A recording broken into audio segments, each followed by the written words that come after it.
Pertanyaannya satu, zikir apa yang dikerjakan oleh Nabi? Kan antara subuh, ba'da subuh sampai ke syuruh kan zikir. Zikirnya apa yang dikerjakan? Apakah kalimat thayyibah ataukah yang lain? Kita bahas. Yang kedua, selesai sholat kemudian duduk. Apakah duduknya di tempat dia sholat? Atau boleh pindah ke tempat lain? Yang penting di area masjid. Ya, misal antum sholat di posisi yang sebelah kanan di sana. Tiba-tiba setelah itu nggak ada mushaf, pengen baca Quran, mushafnya di sana. Apakah boleh pindah ke sana? Atau kalau pindah, gugur ininya. Awas, hati-hati dilihat. Mau pindah, aduh takut gak dapat haji. Mau pindah, aduh takut umrah. Di situ aja gitu kan. Pas tiba-tiba ada cleaning service, Pak, maaf Pak, sebentar geser dulu. Maaf ya, haji dan umrah. Nah, itu kita lihat tuh. Seperti apa memahaminya. Karena ada yang menafsirkan gak boleh pindah di situ. Gitu. Ya, nanti kita lihat. Apakah benar harus di situ saja, atau boleh berpindah. Kalau boleh berpindah, apa dalilnya? Kalau memahami di situ saja, bagaimana keadaannya. Paham? Jadi ini satu, dua, dan kasus yang terakhir, Ustadz bagaimana kalau keluar masjid untuk kebutuhan hajat yang darurat? Pengen ke toilet kan? Ya, memang nggak di rumah, di masjid ada toilet. Begitu mau keluar, ke toilet dulu, ingat haji dan umrah, haji dan umrah. Dia tahan-tahan, kan?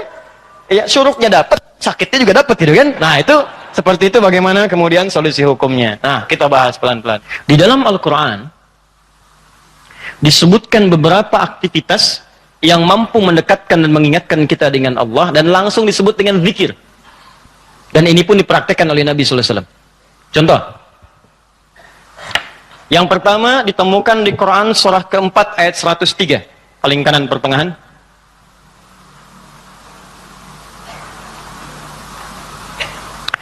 Fa idza qadaytumus salata fadhkurullaha qiyaman wa qu'udan wa ala junubikum.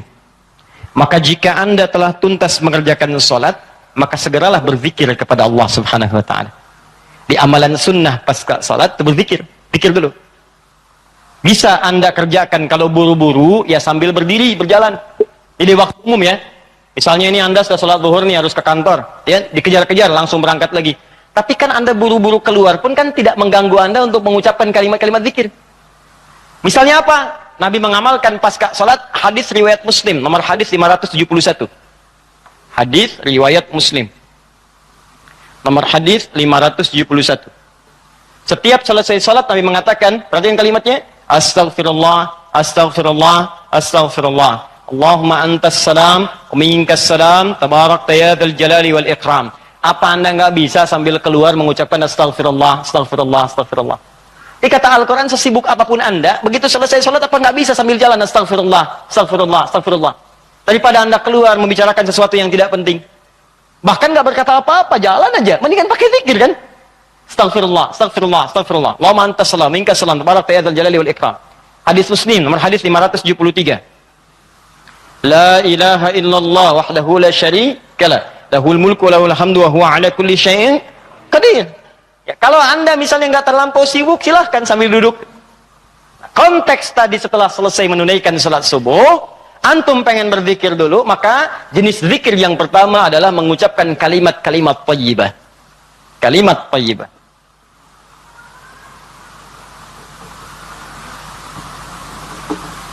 Bisa sifatnya istighfar. Ini dalilnya. Ya. Astaghfirullah, astaghfirullah, astaghfirullah. Ini yang paling singkat. Mau yang agak panjang, Astaghfirullahaladzim, alladzi la ilaha illa huwal hayyul qayyum wa natubu ilaihi. Silakan. Ya, kalau mau yang paling singkat, astaghfirullah, astaghfirullah, astaghfirullah. Sambungkan Allahumma antas salam, minkas salam, tabarakta dzal jalali wal ikram. Tambah lagi dengan kalimat-kalimat tauhid. La ilaha illallah wahdahu la syarika mulku wa lahul hamdu wa huwa ala kulli syai'in qadir. Kalau mau ditambahkan yang lebih lengkap ada la ilaha illallah la syarika lah, lahul mulku wa lahul hamdu yuhyi wa yumiitu wa huwa ala kulli syai'in qadir. Singkatnya kalimat tauhid. Nah, ini masuk dalam kategori kalimat thayyibah. Ini. Dalilnya yang ini. Hadis Muslim wal hadis 573. Boleh selesai menunaikan salat subuh, salam ke kanan dan ke kiri, antum mulai berzikir dengan kalimat thayyibah. Astagfirullahaladzim, astagfirullahaladzim. Atau kalau mau singkat astagfirullah, astagfirullah, astagfirullah. Kan? Baik, teman-teman, ingat baik-baik ya. Karena zikir itu definisinya segala aktivitas yang membuat kita dekat dan ingat kepada Allah. Jadi ketika mengucapkan kalimat ini bukan sekedar diucapkan di lisan. Kalau cuma diucapkan, jangankan antum, anak-anak antum yang 5 tahun, 4 tahun belum balik pun bisa. Apa bedanya bacaan antum dengan bacaan mereka? Sambil ingat Allah. Sambil diingat. Astagfirullah. Apa artinya astagfirullah?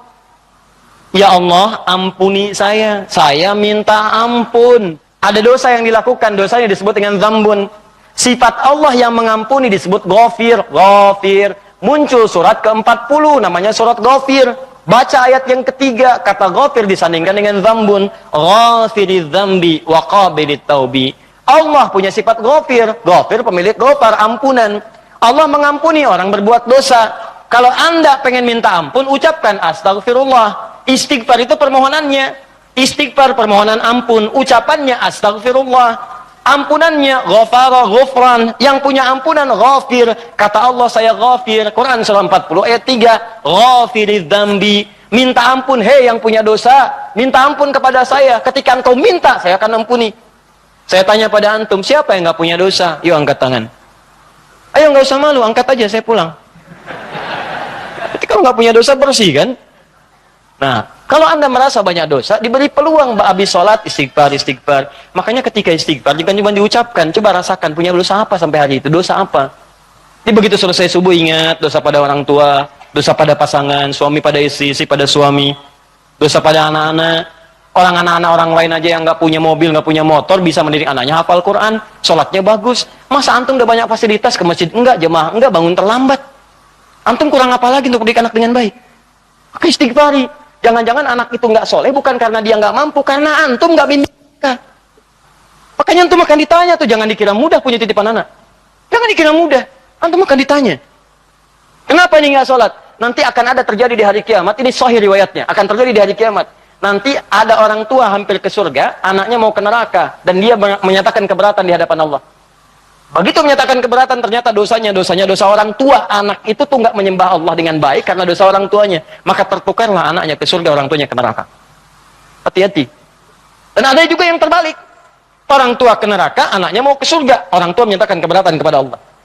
Dan nanti kejadiannya sangat luar biasa. Nanti lain waktu kita akan bahas. Cukuplah ada banyak keterangan dalam Al-Quran. Ada yang bapaknya Nabi, Rasul bahkan, punya anak.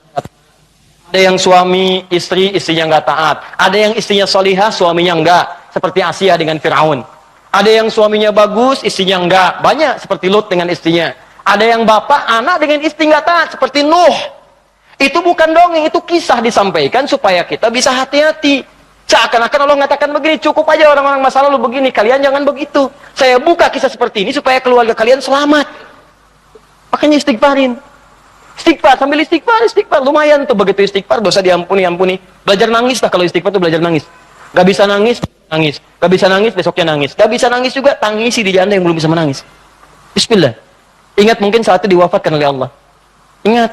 Bagaimana kalau saat itu wafat, anak Anda belum baik, istri Anda belum baik, dan Anda akan dihisab dalam keadaan sesuatu yang belum sempurna dalam kehidupan. Ya. Kemudian juga zikir. Bisa jadi juga bacaan Al-Quran. Baca Al-Quran. Itu masuk kategori zikir. Dalilnya Quran, surah ke-15 ayat 9. Al-Quran disebut oleh Allah dengan zikir. Inna nahnu nazzalna dzikra wa inna lahu lahafizun. Sungguh kami turunkan Al-Quran sebagai zikir, kata Allah. Hal yang mampu mendekatkan seseorang dengan Allah. Makanya kalau antum sedang baca Al-Quran, bukankah perasaan Anda merasa lebih dekat dengan Allah? Ya, kalau nggak percaya silahkan. Lebih dekat gitu. Nah, kalau sudah semakin dekat hubungannya dengan Allah, jangankan baca, dibacain aja punya getaran dalam jiwanya. Ya, buka Quran surah ke-8 misalnya. Ya, Al-Anfal ayat kedua. Kata Allah, innamal mu'minuna alladzina idza dzukirallah, zikir. Idza dzukirallahu wajilat qulubuhum. Orang-orang yang imannya bagus itu baru dengar nama Allah disebut getaran dalam jiwanya. Makanya kalau pengen ngecek iman, sedang dekat tidak dengan Allah, gampang. Setiap hari Allah perdengarkan namanya 5 kali dalam sehari. Ketika namanya disebutkan itu, antum ada nggak getaran dalam jiwanya? 5 kali dalam sehari. Subuh, zuhur, asar, maghrib, isya. Allahu Akbar, Allahu Akbar. Bukankah nama Allah? Jika antum sedang dengar suara adzan, itu nama Allah diperdengarkan. Ada getaran nggak di hatinya? Ya, yang imannya hebat itu belum diperdengarkan dia udah siap-siap. Sebenarnya adzan zuhurnya itu jam 12:08. Kok bisa jam 11 udah siap-siap, padang mandi dulu, wudu dengan sempurna, berangkat ke masjid. Itu tanda aja imannya luar biasa. Ada orang yang saat dipanggil baru ingat, Allahu Akbar, Allahu Akbar. Ya Allah, sudah masuk zuhur, siap-siap. Imannya standar. Standar. Itu yang biasa. Begitu dipanggil, ingat. Ada orang yang sama, Allahu Akbar, Allahu Akbar. Ya Allah, sudah adzan, baru adzan, belum qomat. Itu iman bermasalah. Imannya lemah bermasalah. Karena itu, hubungan yang dekat dengan Allah, langsung ingat Allah disebut dengan zikir. Karena itu kata Allah, saya turun Al-Quran. Di antara fungsinya untuk zikir. Jadi kalau anda ba'da salat subuh, misalnya, sudah astagfirullah, astagfirullah, astagfirullah, istighfar, syuruk belum muncul. Ambil mushaf. Ya, baca. Saya pengennya istighfar aja Ustaz, astagfirullah, syuruknya belum tiba juga, astagfirullah, belum syuruk juga, ada astagfirullah. Ya. Iya. Ambil mushaf, baca. Pahala lebih banyak. Setiap hurufnya 10 kebaikan. Ya, 10 kebaikan. Ramadan nanti tambah jadi 100. Setiap hurufnya 100. Makanya saya sarankan dari sekarang bikin kurikulum. Nanti bulan depan saat masuk Sya'ban, saya akan terangkan kurikulum Nabi saat di bulan Ramadan. Nanti yang bisa dikerjakan saat Ramadan apa saja. Kelemahan orang Islam sekarang, begitu masuk Ramadan, dia tidak punya rencana kegiatan Ramadan. Akhirnya ketika masuk Ramadan, itu asal saja yang mau baca-baca. Ya tidak, mau taraweh-taraweh, mau enggak-enggak. Awal-awal Ramadan semangat semua, penuh. Lihat pertengahan kemajuan, maju usapnya, maju, hilang. Teruskan. 3. Kalau Ustadz saya tuh misalnya mushaf nggak ada, boleh nggak saya misalnya dari hafalan? Boleh. Karena menghafal Quran itu bagian dari zikir. Bahkan keutamaan menghafal Quran itu 4 kali lebih mulia, lebih utama dibandingkan sekedar baca. Itu ditemukan di Quran surah ke-54. Quran surah ke-54 4 kali, ayat 17, ayat 22, ayat 32 dan ayat ke-40. 17, 22, 32 dan 40. Yang ini menghafal atau mengulang hafalan. Misal, Nabi begitu selesai salat sudah berzikir kalimat thayyibah, maka beliau biasa membaca, teman-teman, itu 4 surah utama. Pertama, yang surah kedua Al-Baqarah ayat 255, dikenal dengan ayat kursi. Allahu la ilaha illa huwal hayyul qayyum la ta'khudhuhu sinatun wa la naum. Seterusnya sampai selesai. Setelah itu membaca Al-Ikhlas, Qul huwallahu ahad. Setelah itu membaca Al-Falaq, Qul a'udzu birabbil falaq. Setelah itu membaca An-Nas, Qul a'udzu birabbin nas. Kalau Anda ingin memilih seperti bacaan Nabi, boleh. 4 ini dibaca. Ayat kursi, Al-Ikhlas, Al-Falaq, An-Nas. Kalau Anda ingin mengulang-ulang hafalan Anda, juz amma misalnya boleh. Baca misalnya Amma yatasaalun an-naba. Atau saya mulai dari ad-duha boleh. Wad-duha wal laili idza saja, terus baca sambil menunggu syuruk, sambil mengulang-ulang hafalan. Sah. Zikir. Teruskan, ada juga bentuknya doa. Doa bagian dari zikir. Doa. Dari mana taunya Ustaz? Quran surah ke-7 ayat 205.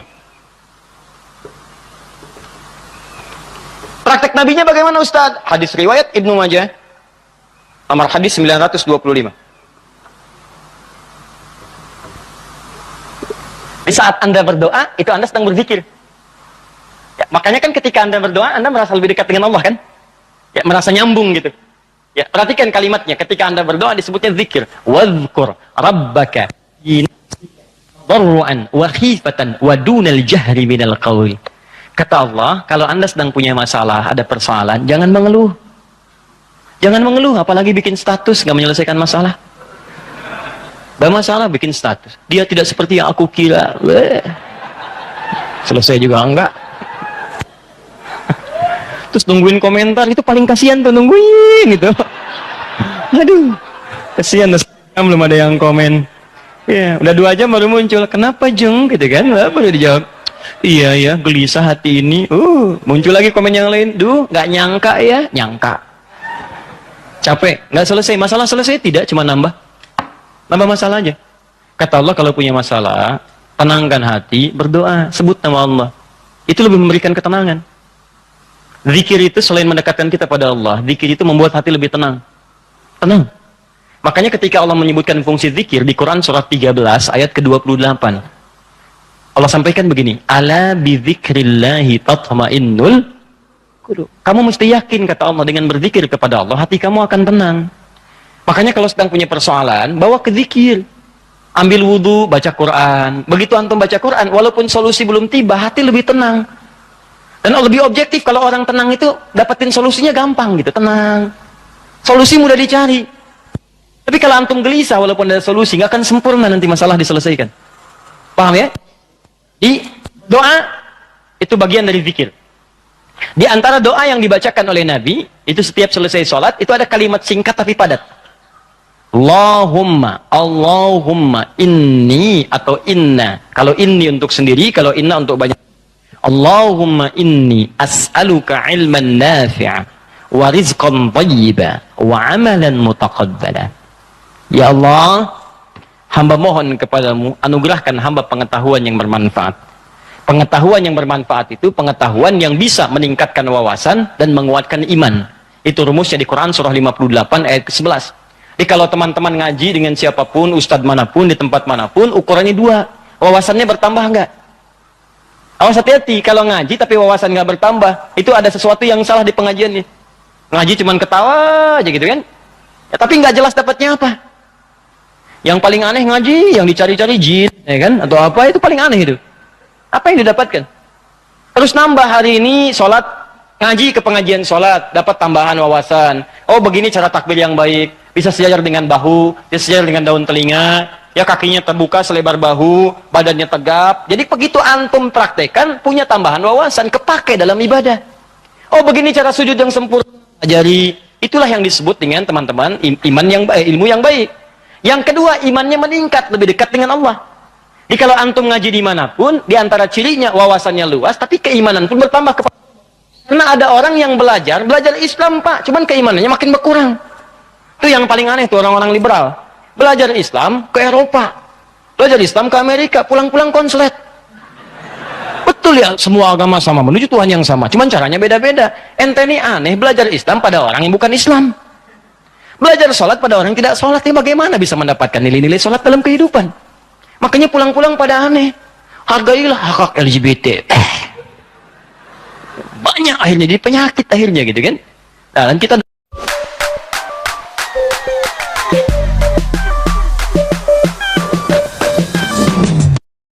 kita doakan dengan baik, arahkan pada yang baik. Jadi kalau ada yang kurang-kurang tuh kita doakan.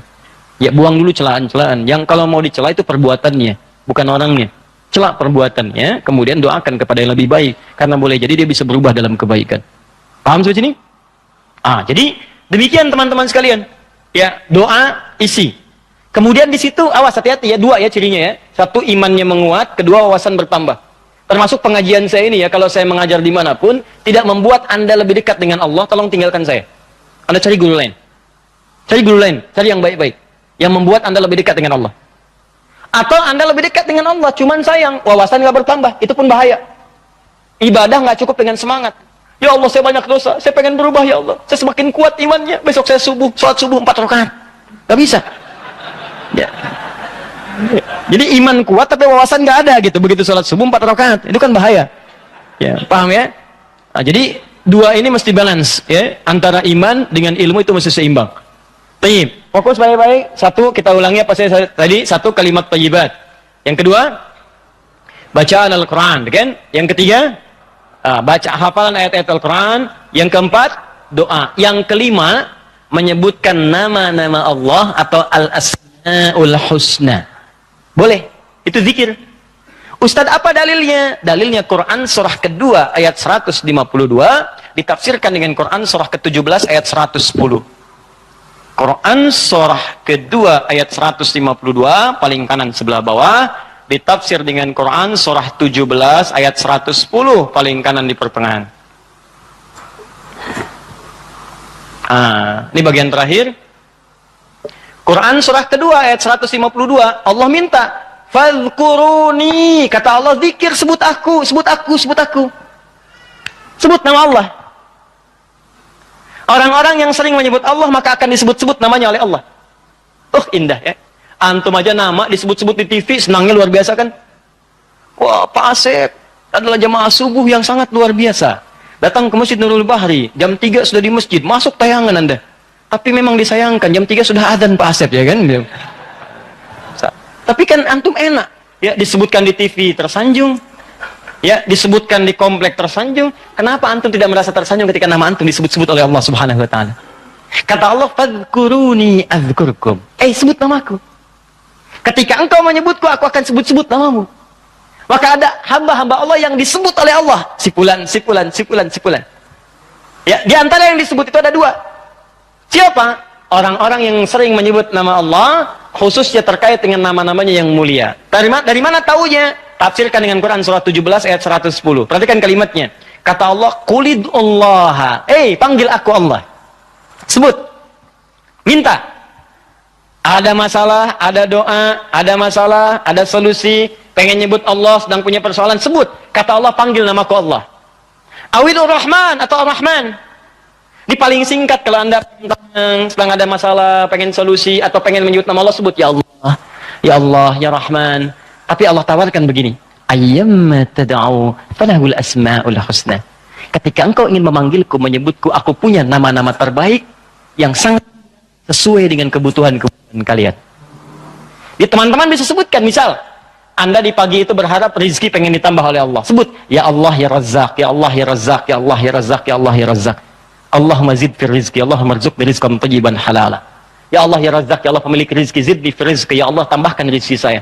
Allahumma rzuqni rizqan halalan thayyiban. Berikan rezeki kepada saya yang halal dan yang terbaik yang mampu saya dapatkan.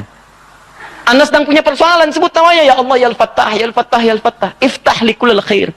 Ya Allah ya Al-Fattah yang pemilik segala solusi, bukakan kepadaku solusi terbaik dari setiap persoalan yang aku alami sampai dengan saat ini.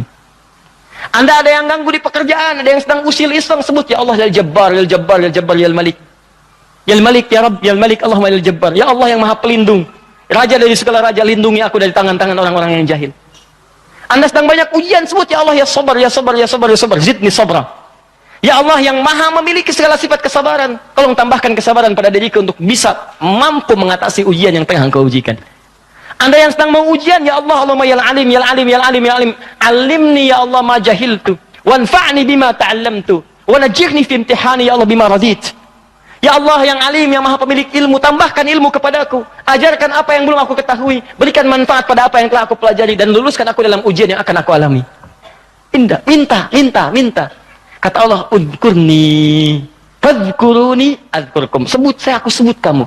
Engkau panggil namaku dengan nama terbaikku, aku berikan kemuliaan sesuai dengan apa yang kau butuhkan. Cukup Pak, 5 ini kerjakan habis subuh, selesai. Astaghfirullah, astaghfirullah, astaghfirullah. Allahumma antas salam. Habis itu baca Quran. Baca Quran diulang.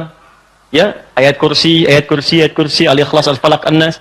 Habis itu kemudian antum berdoa, habis doa sebut nama Allah. Begitu lihat jam 8. Pip bunyi, waktu syuruk muncul, gitu kan? Kan sekarang ada zaman digital kan? Zaman digital. Ya, ngitungnya gampang kok. Biasanya itu kalau dari subuh teman-teman dari waktunya itu 1 jam, 1 jam setengah itu udah masuk syuruk. 1 jam lah. 1 jam. Jadi kalau sekarang kurang lebih jam 5 misalnya, ya itu 1 jam kemudian, terus 1 jam lewat 10-15 menit sudah masuk ke syuruk. Ya, jadi begitu sudah masuk syuruk, ya antum tunaikan salat 2 rakaat. Ada yang nunggu dulu 5 menit supaya lebih aman misalnya, silakan. Gak ada masalah, tunggu 5 menit selesai, tunaikan salat 2 rakaat. Begitu salat sujud lamain. Ya Allah, dekatkan aku kepadamu. Ya Allah, jadikan aku terhubung dengan ridha-Mu. Ya Allah, berikan aku kemuliaan-kemuliaan. Sekalipun belum haji, berikan pahala haji dan umrah kepadaku. Masya Allah. Ya, begitu antum selesai, salam, dapat senilai haji dan umrah. Luar biasa. Begitu dapat, keluar masjid, meninggal dunia. Luar biasa. Pahala surga lah seperti itu.